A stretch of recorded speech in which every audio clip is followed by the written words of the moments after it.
Hello. Today's video is going to be a fun one, but an interesting one.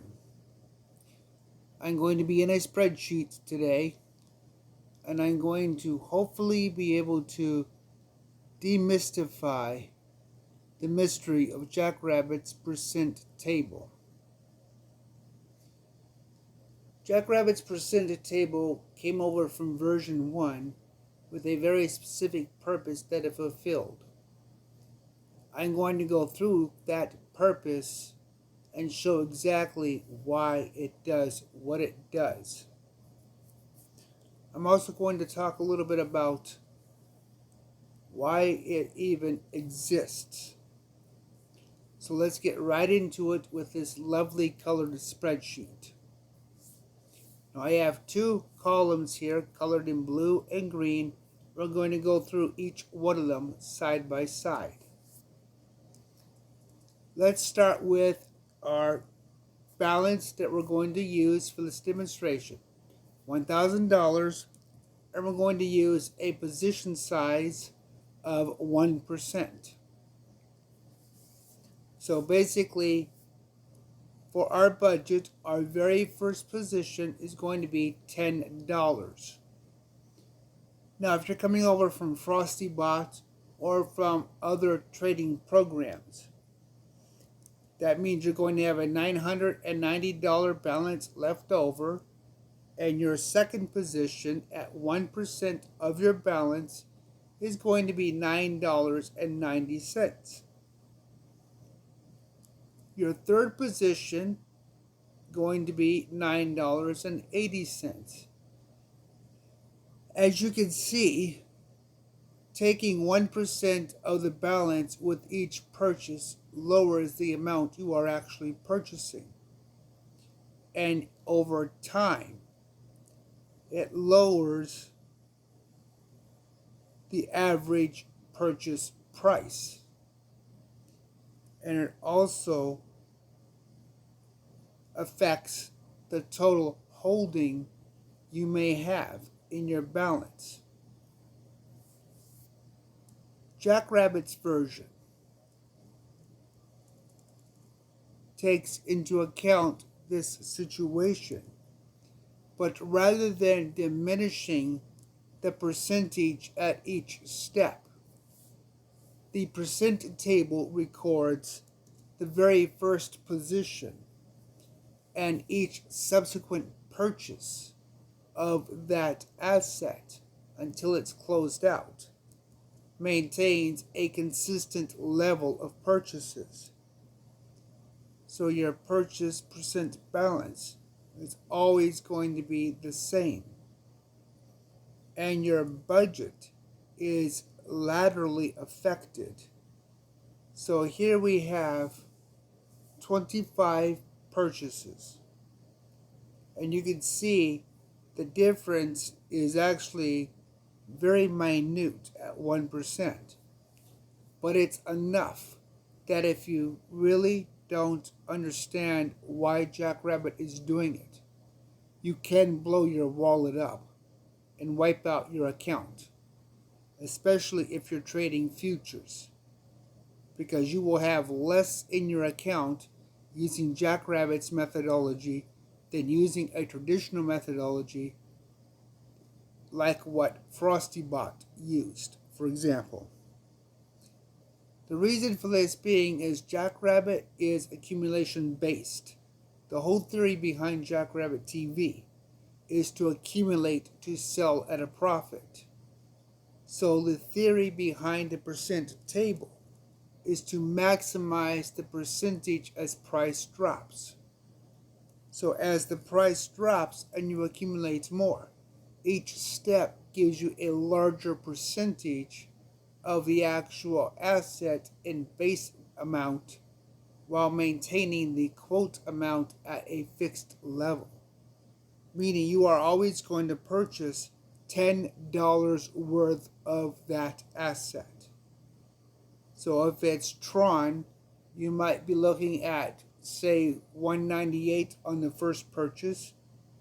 The second purchase might be $203. The third purchase might be 208.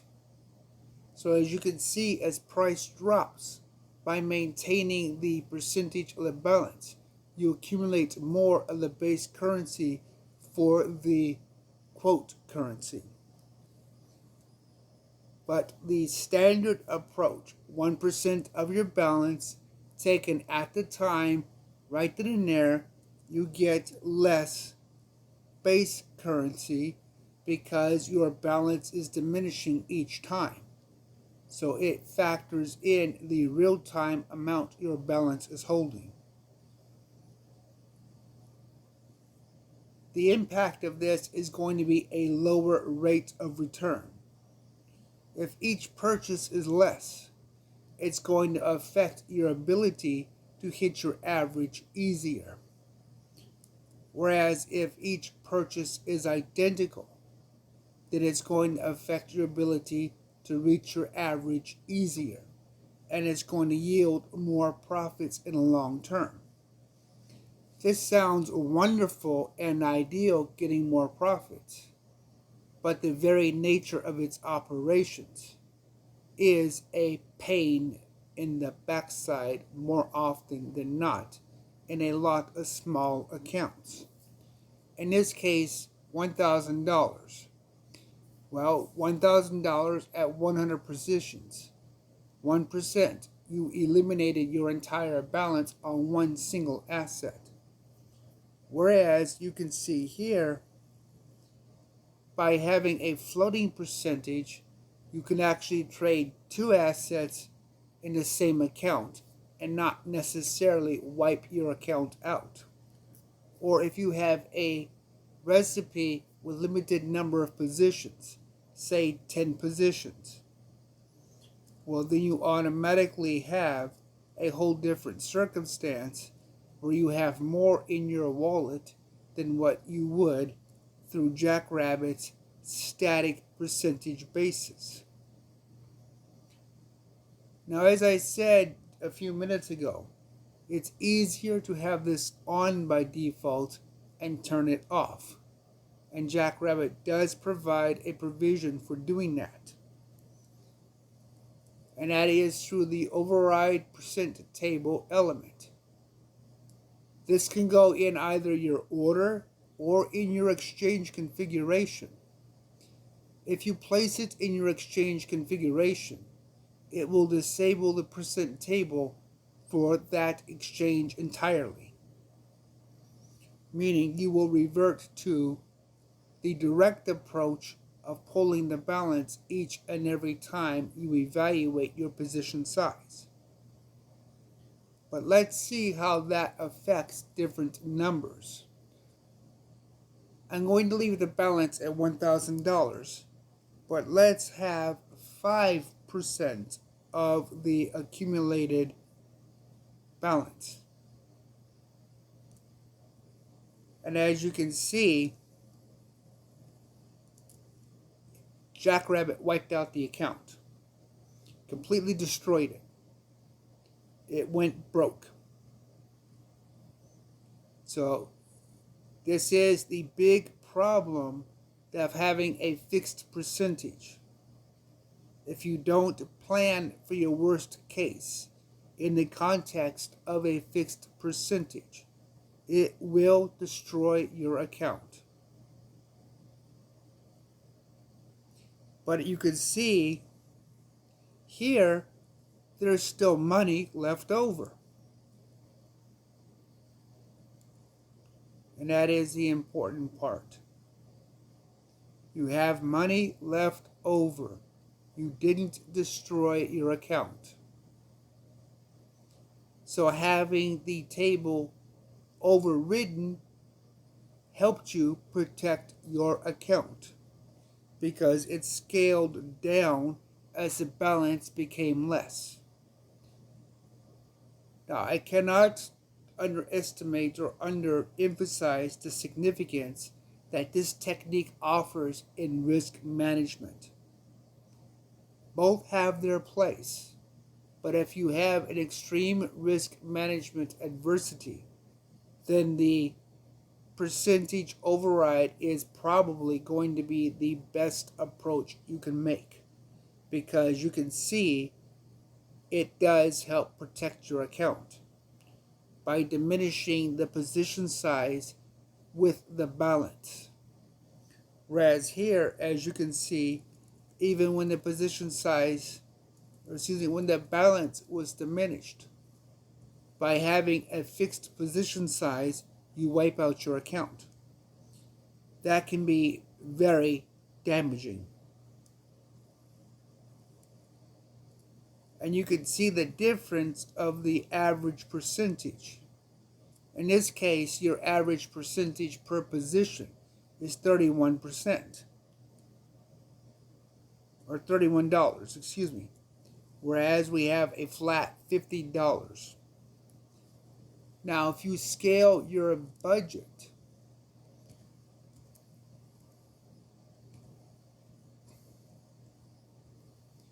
you begin to see more of a dramatic situation where profit-wise, having a fixed position percentage on each purchase will give you a higher level of profitability.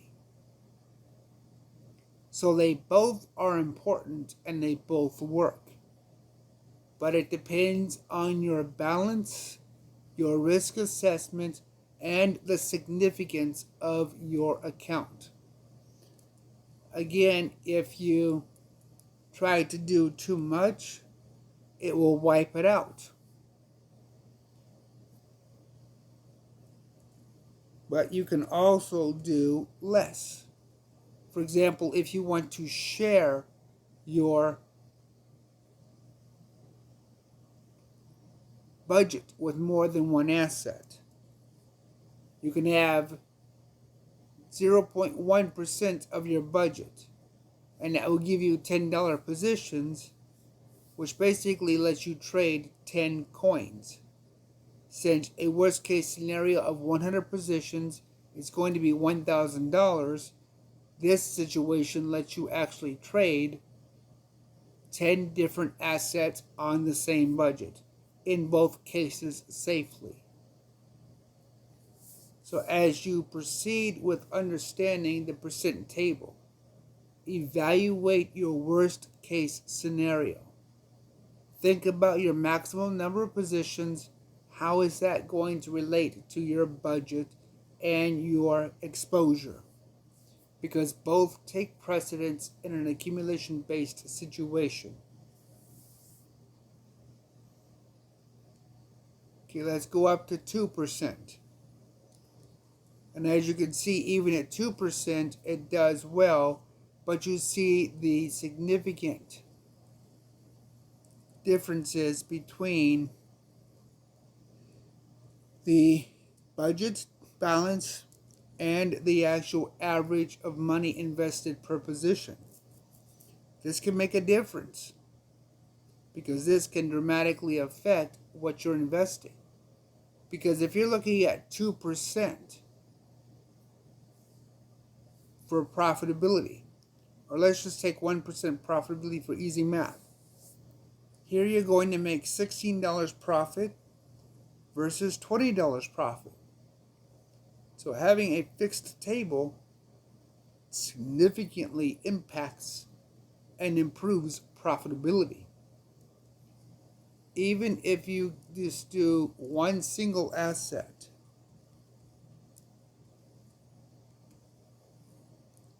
it's not as graphic or dramatic, but you're still looking at a good 94-cent difference in profit. And it only gets worse as you scale your budget. So $20,000 at 2%. That's quite a difference in profit. That's a $70 difference.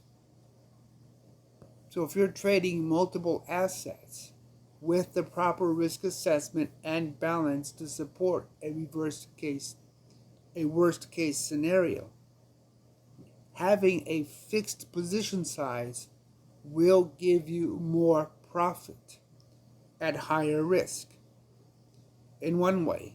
In another way, it's lower risk because you can easily assess and associate your balance level based upon an absolute number reference. That is, you could take your balance, divide by 400, and get exactly the number of steps that your account can handle before it's liquidated. Here, that's kind of hard to figure out what your liquidation point is. So it makes it more difficult for worst case scenario planning, even though it by itself does well by limiting the exposure of your account. For example, here you have $400 more in your account versus what Relay would have in the account with a fixed percentage position size. So these are trade-offs. One is not better than the other. They both have a place under the right circumstance. But if you're using a small account and you want to trade more than one asset, make sure you understand you're probably better off with the left side versus the right side. If you only want to trade one asset, then you're better off with the right side over the left side, because you're going to be more likely to get better profit with a fixed position size that's constant even though price drops over time. So it's really not a complicated system once you see in a comparative just how they work.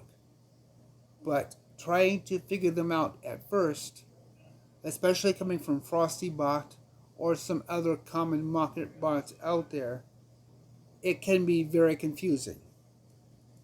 So if you simply want to do away with it and not use it at all and use traditional percentages, put override PCT table in your config file and you will revert that account strictly to face level percentages at the time of the transaction. Without this line in either the exchange configuration or the order configuration, it will automatically use fixed position sizes. Now that brings up one final point that's in the wiki. And that is, when you use these percentages, leave them in both the buying and the selling. The way I wrote Jackrabbit, and I did confirm this last night and this morning to be sure, in order to maintain the performance and the speed, Jackrabbit only checks for things that it reads in the payload. So if you take out the percentage base quote or USD, Jackrabbit won't actually check the table and clean it up if it gets a closed system. And it only closes out the position on a close command. So that's extremely important to remember when you're working with the percent table. Now, if you've disabled the percent table, it doesn't matter, because it completely ignores that whole subsystem altogether. If you have any questions, please feel free to ask them and let me know. And from there, enjoy trading. Pick the side that works best for your circumstance. A demo account or side-by-side with two sub-accounts is a great way to test which one will give you the better profits and actually see safely how they work and how it affects the budget of each one over the course of time. So use a paper account to really evaluate this and see which one works best for you. like, share, subscribe, and until next time.